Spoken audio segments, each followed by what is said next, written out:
আল্লাহর পক্ষে কিয়ামতের দিন আমরা সাক্ষী হিসাবে দাঁড়াবো। আমরা যখন সাক্ষী হিসাবে দাঁড়াবো তো আমাদেরকে আল্লাহ মাঠে দাঁড় করাবে না, আল্লাহর পাশে স্টেজে দাঁড় করাবে।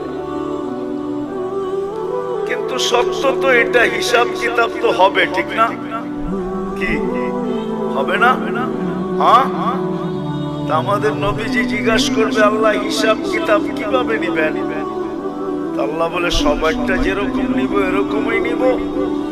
আমাদের নবীজি বলবে যদি সবার সামনে আমার উম্মতের হিসাব কিতাব নেন তাহলে তো আমি তো লজ্জিত হয়ে যাব, কেননা আমার উম্মত তো দুনিয়াতে গুনাহ করছে, আমি তো লজ্জায় পড়ে যাব।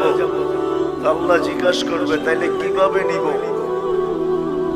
তো নবীজি বলবেন যে আমাকে নিতে দেন, আমি আলাদা ভাবে নেই। আল্লাহ প্রশ্ন করবে আপনাকে যদি নিতে দেই তো আপনিও তো আপনার উম্মতের গুনাহগুলা দেখবেন, তখনও তো আপনার চেহারাটা লজ্জায় ছোট হয়ে যাবে যে তোমরা আমার উম্মত হয়ে এই গুনাহ করলা, তো করলা কি করে, ঠিক না? সত্য তো? আল্লাহ জবাব দিবে বন্ধু ওয়াদা আপনার চেহারা আমি লজ্জিত করব না, বিদায় আপনার উম্মতের হিসাব কিতাব নিব আমি বটে, কারো সামনে না, আপনার সামনেও না, আমি পর্দার ভিতরে নিয়ে নিব, আপনাকেও জানতে দিব না, কাউকে জানতে